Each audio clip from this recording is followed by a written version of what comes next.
the Giant from France. I just want you to know, time for more political mayhem with the American Adversaries. Tough guy, how about a ho? Ho! You know, I wish Don Trump would speak this way. I think he could up his game, into the hacksaw style. A lot of people say he already does. All right. Yeah, he's close. Welcome back to the show, folks. 407-774-8255 is the number. We've got Eva on the line. She's been holding, so I want to go right to her. Eva, thanks again for calling. Yes, I think what's going to be interesting this cycle is the real women against the liberal women. That's a good point. Not really, Chris. Well, women... Not really, because the real women have, it's like day and night. Their baby, they don't kill babies. The liberal women kill babies, and I plan to make that, the war on women? Yeah. I say the Democrats have war on babies. No, that's a good point. Yeah, I like that. But you're absolutely right. Your overall point that women are going to basically I think women more. Believe it or not, I think women more than Hispanics are going to be a deciding factor in this election. They will be. It's only common sense, because the liberal women have killed their offspring, and so the people that are pro-life are having, 5, 6, 7 kids? Those kids have grown up, and they're having kids. Well, there is that too, yeah. So, but I think that demographic is going to be a big one, and of course, so do the Democrats, which is why they're going to be coming heading hard and heavy with the as you called it, as they call it, the War on Women campaign again. Yeah, but the thing of it is, they keep quiet about the Islamic women that have to go through rapes 10 times to become a Muslim. So they say. Well, I don't know that is the case, but certainly we do know what is the case is that women are subjugated under the ideology of Islam. There is no question about that. I found it fascinating a couple of Sundays ago when Ben Carson was being interviewed on the Sunday morning ABC show where Martha Raddatz, I like to call her Aunt Hagatha, was interviewing Ben Carson, and she was asking, this was when he was right in the midst of that controversy over saying he wouldn't be comfortable with a Muslim who was dedicated to Islam being a president of the United States. And she started asking him why, and he said, well, because Islam in general and Sharia law in particular subjugate women. They do not allow homosexualities. They don't allow gays. And about that time, she cut him off. Well, all right, see, they don't want to hear it. Right. That shows the difference between a real woman. Right, she's not. Thank you.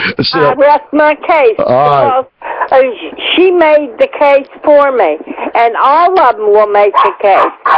The other thing, Chris, when you hear Thanks, Eva. When you hear the call. Carly Farina come after these liberals when they try that trick on her, boy, she lays them out right and left. And I mean, again, I could see the liberals just cringing with that woman on stage. Well, as a matter of fact, now that you've said that, since the last debate where we made the observation here on the show that one of the biggest losers of the last Republican debate was Hillary Clinton, because the world got to actually see, as Eva calls her, a real woman compared to a fake. Right. And so... Somebody that actually knows the facts. How about that? Something really unique. A strong, smart woman who's assertive and all of that.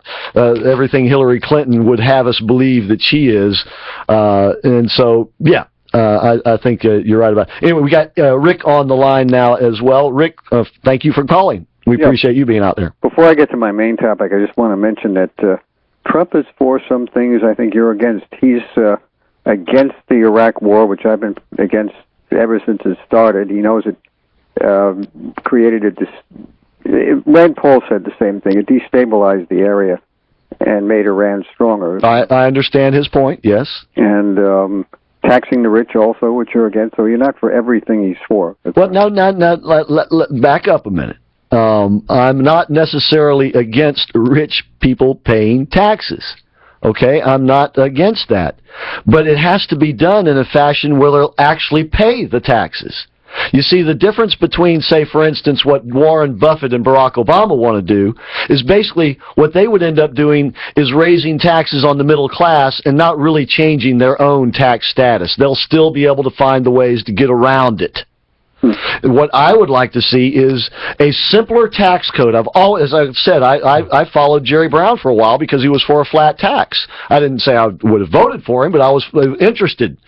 I would like to see a far simpler tax code where preferably everybody, or at least most people, pay a little something than rich people. Obviously, their little something is a lot more than the middle class's little something, but that they pay a fair, equitable amount.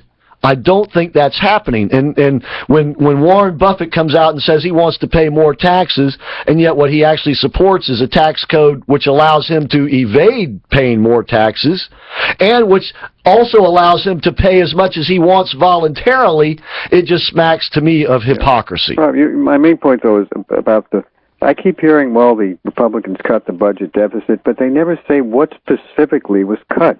And I think they should cut their own salaries, their own pensions, their own staff, and also means test Medicare and Social Security. I never hear you talk much about that. The only problem, Chris, on Social Security, and I use this as a real example. I know because I'm on at this point.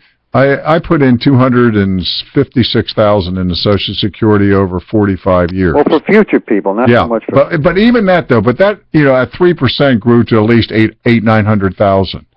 Now, why would that be means tested when that was my money? That wasn't all it was entrusted that the government would take care of my money like they were supposed to take care of all people's money.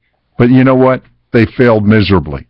So the answer is on something like that, when a guy put his money in that was entrusted money to be treated like a bank account, which guess what?